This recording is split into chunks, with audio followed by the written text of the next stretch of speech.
काँग्रेस शरद पवार गटाचं विलिनीकरण काँग्रेसमध्ये व्हावं संजय राऊत बोलले होते. आज नाना पटोले बोलले की शरद पवारांकडून हा प्रस्ताव खूप आधीच आमच्याकडे आला होता. मला वाटत नाही की शरद पवार साहेब किंवा सुप्रियाताई सुळे जसा निर्णय करतील. निर्णय केला तर शुभेच्छा आहे त्यांना, पण काँग्रेसचं काय त्यांचा इतिहास राहिला हे पवार साहेब आणि सुप्रियाताईला माहिती आहे. काँग्रेसमध्ये कोणी कोणाला विचारत नाही. एका घराणेशाहीमध्ये पक्ष पुढे जातो आहे. अशा पक्षामध्ये जिथे सार्वजनिक स्वरूपाने कुठलाही निर्णय होत नाही, जिथे कुठलाही कोर कमिटी किंवा त्या ठिकाणी काही पार्लमेंटरी बोर्डात निर्णय होत नाही, एकाधिकारशाही चालतं, अशा पक्षामध्ये मात्र मला असं वाटतं फार काही कोणी जाणार नाही.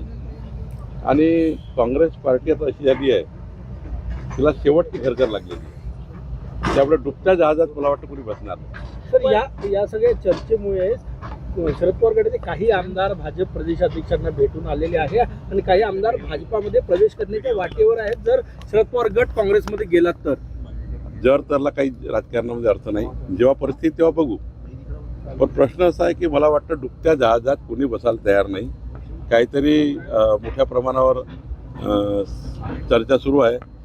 ज्याचे जहाज डुबते आहे, ज्या पक्षाचे ममता बॅनर्जी ज्या पक्षाचे जहाज डुबत आहेत ते डुबत्या जहाजात बसतील. पण ज्याला काहीतरी स्कोप आहे राज्याच्या राजकारणात, देशाच्या राजकारणामध्ये, ते काय काँग्रेस पार्टीच्या जहाजात बसणार. कुठेतरी काँग्रेसच अशी चर्चा घडून आणत आहे असं वाटतंय का? मला वाटतं उगीच चर्चा करताय. काँग्रेस पार्टीचं त्या ठिकाणी महत्त्व वाढण्याकरता काँग्रेस पार्टी डुबत चालली आहे, तिला पुन्हा कसं त्या ठिकाणी प्रकाश झोतात आणता येईल याकरता करतायत. ते धर्मनिरपेक्ष मतं एकत्रित व्हावे आणि धर्मनिरपेक्ष मतं एकत्रित करून भाजपला लढा द्यायचा अशी भारतीय जनता पार्टी अलायन्स 51% मतावर गेली आहे. कुठलंही किती एक केलं तरी 51% मतामध्ये जिंकणार असतो. भारतीय जनता पार्टी आणि अलायन्स 51% राजकारण करतायत, विकासाचे राजकारण करताय. 51% लोकांना मतदान एनडीएला व्हावं याकरता आम्ही काम करतोय. आमचे प्रधानमंत्री देशामध्ये लोकप्रिय प्रधानमंत्री म्हणून 12 वर्षाचा कार्यकाळ पूर्ण करताना एक त्या ठिकाणी सर्वांच्या मनात एक विकसित भारताचा संकल्प घेऊन काम करत असताना 51% मतं आम्हाला मिळतील या पद्धतीने आम्ही पुढे जातो आहे. महाराष्ट्रात आमचे देवेंद्र फडणवीसजी 51% मतं घेतील याकरता काम करतात आहे. आणि त्यामुळे जर जनतेकडून 51% मतं आम्हाला मिळाले, किती लोक एकाल तर काय होणार आहे. राहुल गांधी यांना पंतप्रधान करण्यासाठी काँग्रेसची ही जुळवाजुळव आहे अशी ही चर्चा आहे. 29च्या लोकसभा निवडणुकीची तयारी 2047 पर्यंत राहुल गांधींनी स्वप्न बघू शकतात. मुंगेरलाल के हसीन स्वप्ने बघू शकतात, पण 2047 पर्यंत देशामध्ये काही स्कोप नाही. लातूरमध्ये काय चित्र राहील, काय तुम्हाला काय सर्व एनडीए राहील. देशामध्ये एनडीए राहतील. मोदीचं नेतृत्व आहेत. आणि पुढच्या काळामध्ये 10-15 वर्षात जेव्हा काय असा काळ येईल तेव्हा अनेक नेतृत्व भाजपमध्ये आहे. त्यामुळे मला असं वाटतं की एनडीए गव्हर्नमेंट 2047 पण देशात राहील. शरद पवार अनुभवी राजकारणी आहेत, ते असं काँग्रेसच्या या मी तुम्हाला सांगतो, शरद पवार साहेब सुप्रियाताई कधीही डुबत्या जहाजात बसणार नाही. पण तरी त्यांनी निर्णय केला तर त्यांचा अधिकार त्यांना आहे. महाराष्ट्राच्या राजकारणात त्यांच्याकडे फारसे पर्याय नाही. एनडीए सोबत येण्याचा हा पर्याय होऊ शकतो का शरद पवार जर तिकडे गेले नाही तर? मी शेवटी हेच सांगेल की हा निर्णय त्यांनी करायचा.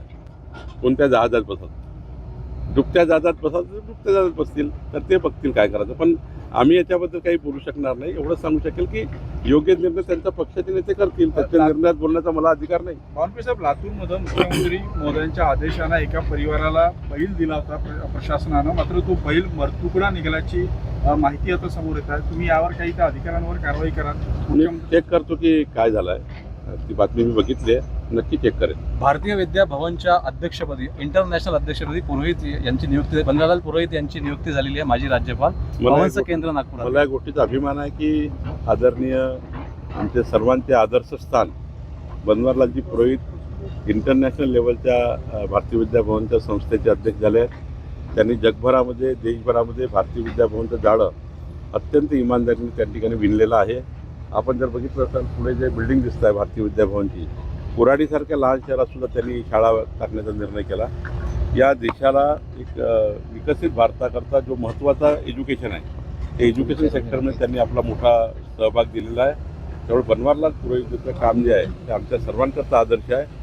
ते योग्य भूमिका त्यांना मिळाली आहे. रोहित पवार यांनी समस्या आहे. आपण हाल सर्वच आम्ही याच्यावर आता निरीची चर्चा करतोय, सायंटिफिक चर्चा करतोय, जलपर्णी पुन्हा येऊ नये याची काळजी घेतोय. याकरता आम्ही आज प्रेझेंटेशन घेणार आहे, निरीची चर्चा करतोय. कर्जमाफी केली आहे पण रोहित पवार म्हणतात अटी जाचक आहे, आंदोलन समोर.